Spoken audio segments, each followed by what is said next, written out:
하나님의 말씀은 이사야 40장 6절에서 8절의 말씀입니다. 말하는 자의 소리여 가로되 외치라. 대답하되 내가 무엇이라 외치리이까. 가로되 모든 육체는 풀이요 그 모든 아름다움은 들이 꽃 같으니 풀은 마르고 꽃은 시들면 여호와의 기운이 그 위에 불미라. 이 백성은 실로 풀이로다. 다 같이 읽으시겠습니다. 풀은 마르고 꽃은 시드나 우리 하나님의 말씀은 영영이 서리라 하라. 아멘. 할렐루야. 서로의 평강의 복을 기원하는 마음으로 샬롬 인사 나누시기 바랍니다. 샬롬. 샬롬. 목요 새벽 기도에 잘 나오셨습니다. 오늘은 목요일 오전 11시에 상록회 원례가 있습니다. 올 들어 첫 상록회 원례회입니다. 건강 강의가 신석철 장로님에 의해서 이루어지게 되겠습니다. 오늘 본 말씀은 인간의 유한성과 하나님의 영원성을 대조해서 보여주는 말씀이죠. 우리 인생이 얼마나 무상한가, 유한한가.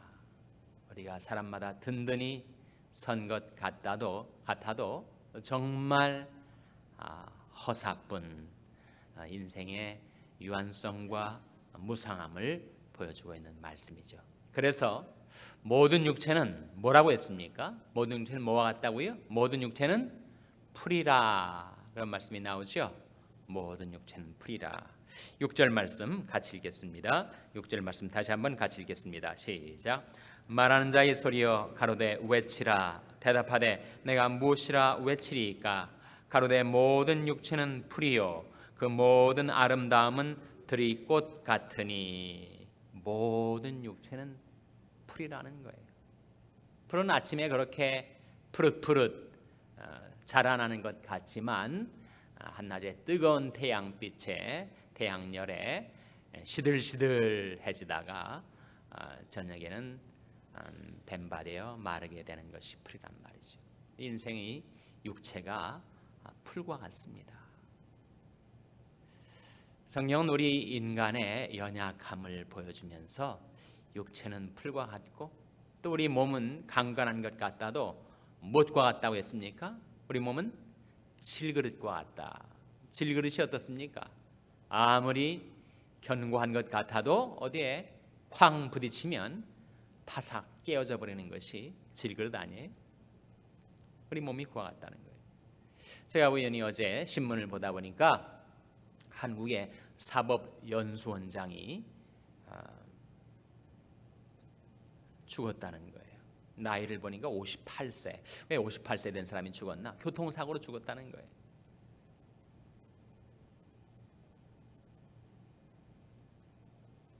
왜 사법연수원장이 어떻게 교통사고를 당했는가 봤더니 이 사람이 아마 아침에 등산을 갔다가 집으로 돌아오는 길에 자동차에 치여가지고 중상을 입어서 병원에 후송을 해서 수술을 받고 치료를 했지만 결국 죽고 말았습니다. 너무 아까운 거 아니에요? 58세인데. 한국사법연수원장이라면 정말 누구 못지않게 열심히 치열하게 그 인생을 살아온 사람인데 너무 무상하게 그렇게 가버린 것 아닌가 그런 생각이 들었습니다. 정말 우리 육체는 풀과 같습니다. 우리 몸은 질그릇과 같습니다. 몇십 년 계속 똑같은 뼈와 살을 사용하다 보니까 뼈는 여기저기 고장이 나고 살은 닳아지는 느낌을 받는단 말이죠. 인간이 젊었을 때는 혈기가 방장해서 뭐든지 먹어도 소화시킬 것 같고 자기는 천년 만년 살 것 같지만 우리 인생이 정말 유한하고 연약합니다. 하나님께서 우리 인생의 날들을 무엇만큼 만드셨다 그런 말씀이 나오죠. 얼마만큼 만드셨다고요? 손바닥만큼. 우리 인생이 아무리 긴 것 같아도 영원하신 하나님 앞에서는 손바닥만큼 짧은 인생이라는 것입니다. 인간의 유한성, 연약성, 인생의 무상함을 성경은 증거를 합니다. 그런데 6절에 이어지는 말씀 7절에 이런 말씀이 나오죠. 7절 한번 같이 읽겠습니다. 7절 말씀 시작. 풀은 마르고 꽃은 시들면 여호와의 기운이 그 위에 불미라. 이 백성은 실로 풀이로다. 풀은 마르죠. 꽃은 시듭니다. 그래서 인생에 주어지는 영화, 쾌락, 명예, 권세, 재물, 그것은 마치 풀에 핀 꽃처럼 인생이 그것을 자랑하지만 풀은 마르고 꽃은 시들죠. 시들었다가 떨어집니다. 풀은 마르고 꽃은 떨어지지만 무엇은 세세토록 있도다 그랬습니까? 하나님의 말씀은 세세토록 있습니다. 그런데 여호와의 기운이 불어오면 풀이 시들게 된다. 이 7절 말씀이 의미가 뭘까요? 풀은 마르고 꽃은 시들면 여호와의 기운이 그 위에 불미라. 여호와의 기운은 뭘 가리키죠? 여호와의 기운은 성령을 가리킵니다. 성령이 바람처럼 우리에게 불어오시면 우리가 소생케 돼야 될 텐데 왜 시들게 되는가? 그 의미가 무엇이겠어요? 성령은 은혜의 단비처럼 메마른 우리 심령에 임하면 우리 심령이 푸르디푸르게 소생케 되는 건 맞습니다. 그런데 왜 여호와의 기운이 불어오면 인생의 풀이 마르고 꽃이 시들게 되는가? 하나님이 살아계신지조차 알지 못한 채 성령을 거스려 살게 되면 성령이 임하심이 오히려 그 육신의 시들음을 재촉한다 하는 말씀이죠. 여러분, 우리가 성령을 거스려서 어떻게 잘 될 수가 있겠습니까? 우리가 성령 충만을 받고 성령의 인도하심에 즐거이 순복하는 삶을 살면 그 사람은 영원에 잇대어 사는 자처럼 그 영혼이 잘된 같이 범사가 잘되고 강건해질 수가 있겠지만 하나님이 살아계신지조차 알지 못하고 성령이 바람이 불어오는 것도 알지 못한 채 자행자지하고 성령을 거스려 살게 되면 성령의 역사는 사람을 소생케도 하지만 시들게도 한다.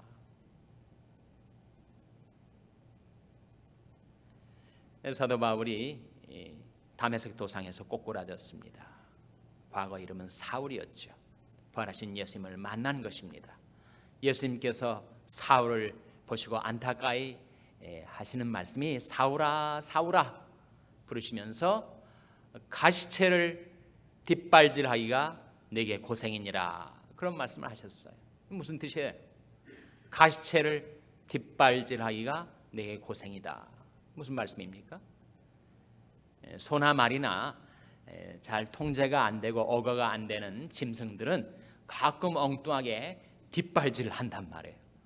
아니 똑바로 밭이랑 고랑을 가려야 될 소가 그렇게 뒷발질을 해가지고 엉망으로 농사를 망쳐놓으면 안 되니까 그 뒷발질하는 소 뒤에다가 뾰족한 나무 가시체를 둔단 말이에요. 평소대로 소가 뒷발질을 한번 또 하려고 했다가 거기 꽉 찔리는 겁니다. 아, 이렇게 돼서는 안 되는 거구나. 소가 습관으로 이제 깨닫게 되는 거죠. 뒷발질을 안 하게 된다는 거예요. 사울에게 부활하신 주님이 이르신 그 말씀의 의미, 하나님을 거스려서 아무리 인생이 용을 써도 오히려 용을 쓰면 쓰는 그만큼 더 인생은 고생이 된다는 것입니다. 하나님을 거스려서 잘 될 인생은 없는 것이죠. 성령의 바람이 불어오면 그 성령의 바람에 순응하고 순복할 때 성령은 우리를 소생케 하지만 성령의 역사를 깨닫지 못한 채 그저 바람 부는 대로 물결 치는 대로 자기 욕망대로 자기 고집대로 살아가는 인생은 오히려 성령의 바람이 불어오면 풀은 마르고 꽃은 시들게 되는 것과 같다는 말씀이죠. 그러면서 8절에 이런 말씀이 나옵니다. 8절 다 같이 읽겠습니다. 시작. 풀은 마르고 꽃은 시드나 우리 하나님의 말씀은 영영이 서리라 하라.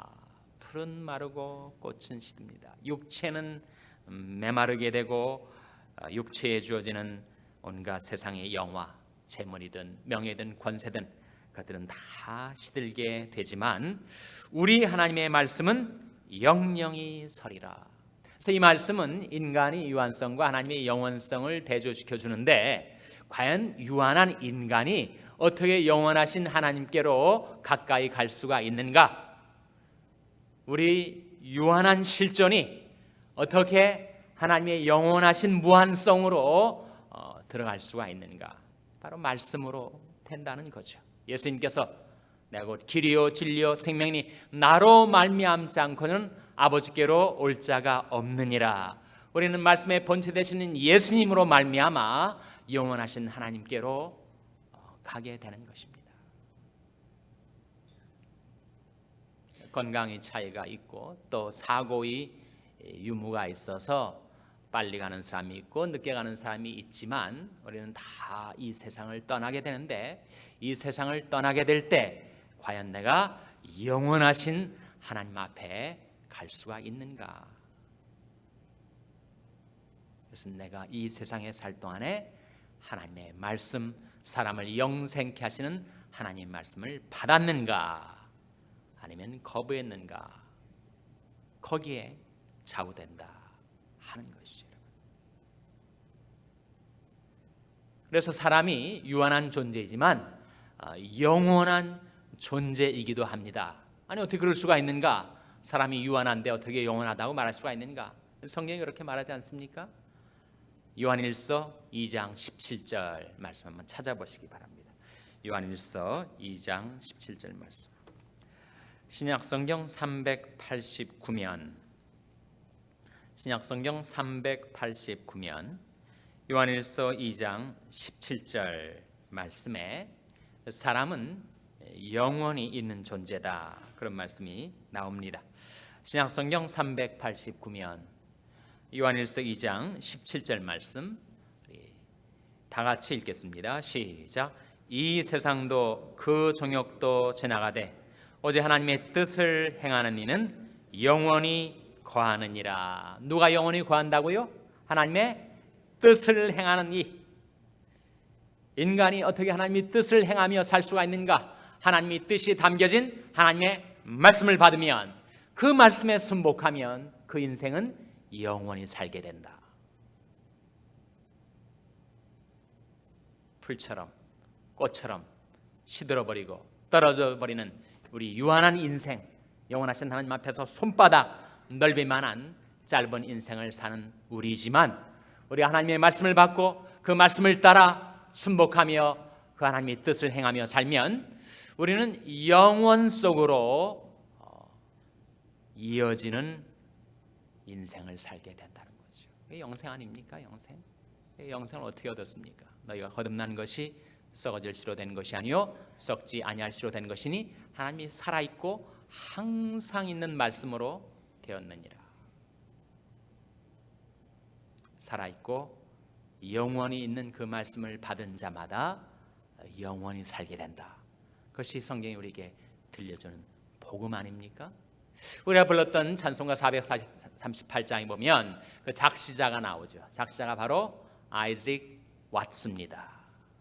교회사에서는 그를 가리켜 교회 음악 박사라고 해서 닥터 왓츠라고 하는데 그가 지은 이 작시한 찬송시의 5절 마지막 부분에 영어 가사로는 이렇게 나와요.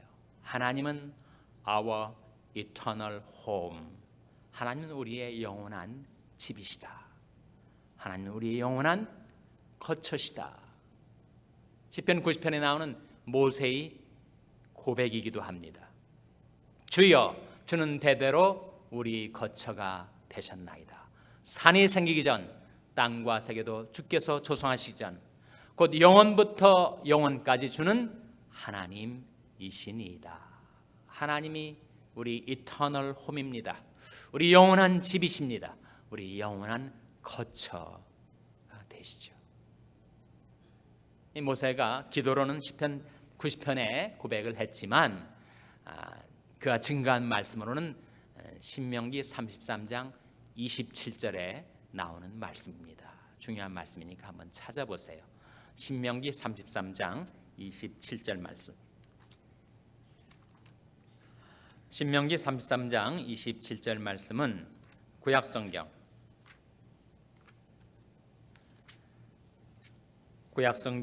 317면입니다. 구약성경 317면 신명기 33장 27절 말씀.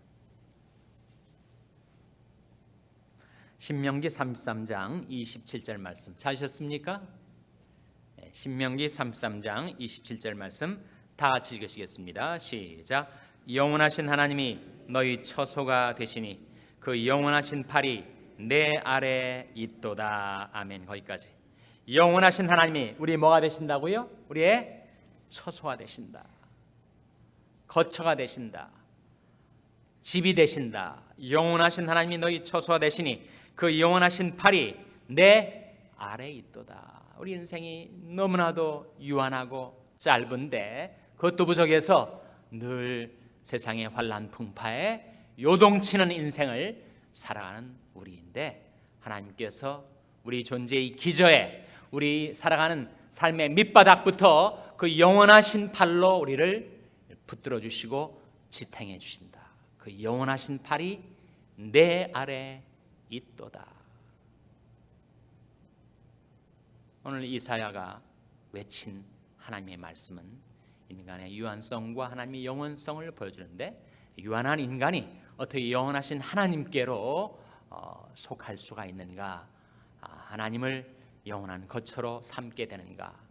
그것은 살아있고 영원한 하나님의 말씀을 우리가 받을 때 그 말씀을 배척하지 않고 그 말씀을 거절하지 않고 그 말씀을 영접하고 환영하고 그 말씀에 즐거이 순복하며 살면 이 세상도 그 정욕도 지나가되 어제 하나님의 뜻을 행하는 이는 영원히 거하느니라.